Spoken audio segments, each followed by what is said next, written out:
12 रोज़ा जंग के बाद ईरान और इसराइल के दरमियान सीज फायर, इसराइल का जंगबंदी की तजवीज़ कबूल करने का ऐलान। ईरान ने भी जंगबंदी पर रजामंदी जाहिर की। उधर जंगबंदी के बावजूद एक दूसरे पर हमले, ट्रंप ने इसराइल और ईरान को झाड़ पिला दी। बोले दोनों मुल्कों ने जंगबंदी की खिलाफवर्जी की है। इसराइल से ज्यादा नाखुश हूँ, मुझे ये पसंद नहीं आया। इसराइल ने जंगबंदी पर रजामंदी के फौरी बाद हमले किए। इसराइल को कहता हूँ बम ना गिराना, अगर ऐसा किया तो ये सीज फायर की बड़ी खिलाफवर्जी होगी।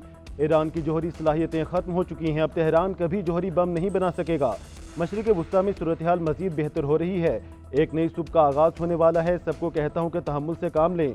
अमरीकी सदर की मीडिया पर भी तनकीद। बोले अमरीकी न्यूज़ चैनल्स ने ईरानी जोहरी प्रोग्राम की तबाही पर शकूक व शुबहात का इजहार किया।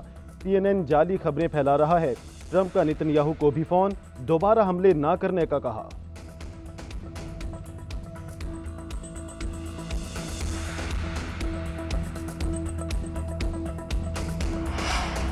जंगबंदी की खिलाफवर्जी में दुश्मन पहल करेगा तो हम जवाब देंगे। दुश्मन की ईरान पर जारहियत नाकाम रही। मुज़ाकरात के लिए तैयार हैं मगर अवाम के हकूक़ पर समझौता नहीं होगा। ईरानी सदर मसूद पज़ेश्कियान कहते हैं मुल्क का दिफा भी करेंगे, बात भी करेंगे। हमने सब्र किया लेकिन जवाब देने की ताकत रखते हैं। ईरानी सदर का सऊदी वली-अहद से टेलीफोनिक राब्ता, कहा कानून के दायरे में अमरीका से मसाइल हल करने को तैयार हैं। दोनों रहनुमाओं का बातचीत से मसाइल के हल पर इत्तफाक।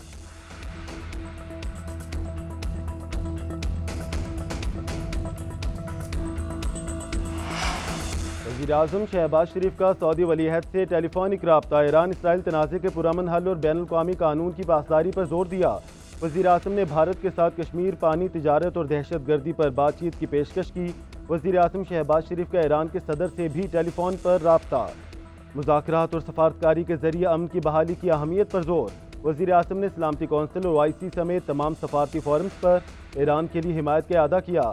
ईरानी सदर ने हालिया कशीदगी के दौरान पाकिस्तान की मुस्तकिल और रसूली हिमायत पर शुक्रिया अदा किया।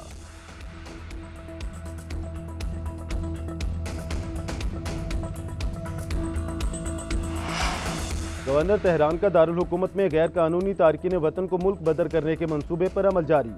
गवर्नर का कहना है यहाँ गैर कानूनी क़याम की कोई गुंजाइश नहीं। गैर मजाज गैर मुल्कियों की शनाख्त, गिरफ्तारी और मुल्क बदरी के लिए जामे मंसूबा नाफिज किया गया है। उधर तेहरान में सिक्योरिटी इदारों ने बड़ी कार्रवाई के दौरान मोसाद से वाबस्ता गिरोह को गिरफ्तार कर लिया। दूसरी जानिब ईरान का फिजाई हदूद बदस्तूर बंद रखने का ऐलान।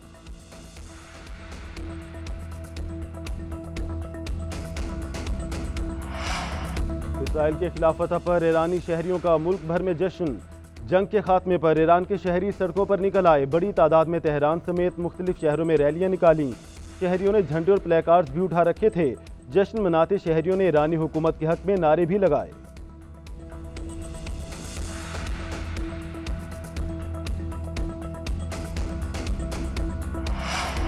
इसराइल के गजा में इंसानियत के खिलाफ जुराइम जारी। इमदाद लेने के लिए जमा फलस्तीनियों पर फिर बमबारी और फायरिंग कर दी। भूख और फाके के शिकार इमदाद के मुंतजिर मजीद 56 फलस्तीनी शहीद हो गए। एक शहीद बच्चे की जेब से आटे का खाली थैला मिला। बेघर फलस्तीनियों के कैंपों पर भी गोलाबारी। 24 घंटों में इसराइल के हमलों में शहदा की तादाद 88 हो गई। अक़वाम मुत्तहिदा इंसानी हकूक़ दफ्तर ने गजा में खुराक को हथियार बनाना इसराइल का जंगी जुर्म करार दे दिया। कहा इसराइली फौज खुराक के लिए खड़े फलस्तीनियों पर गोलियां चलाना बंद करे।